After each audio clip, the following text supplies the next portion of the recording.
Tiens, il y a eu l'année de la femme, ça n'a pas fait rire Françoise Hardy, ça? Non, ni pleurer d'ailleurs.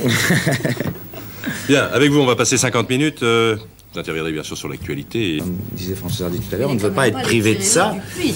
Pas du tout, pas du tout. Moi, je veux continuer. Est-ce que ça marche en appuyant sur les boutons? Françoise Hardy voulait vous poser une question. Moi, c'était ça qui m'intéressait, parce qu'on a peur, tous les gens ont peur de la guerre, elle a peur de l'énergie atomique, nucléaire.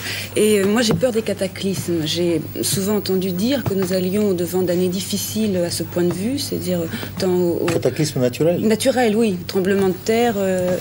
Non, on ne peut absolument pas prévoir si les années à venir seront plus secouées par les cataclysmes naturels, tremblements de terre, éruptions volcaniques, cyclones, sécheresses, etc., que les années précédentes. Personne ne peut le prévoir. Donc, Parce que ça se dit beaucoup.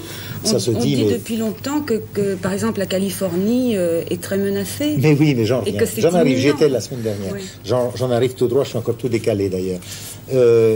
La Californie sera en effet au milieu du Pacifique, suite à une série de tremblements de terre, dans quelques dizaines de millions d'années.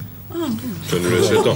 Je veux dire une chose, ça nous laisse vraiment... Ça nous laisse du temps. Ça nous laisse à Haute-Azief le temps incontestablement d'écouter une chanson d'Alain Souchon. On va faire une petite pause là, histoire de revenir, je ne dirais pas sur Terre, puisqu'on y est là avec vous sérieusement.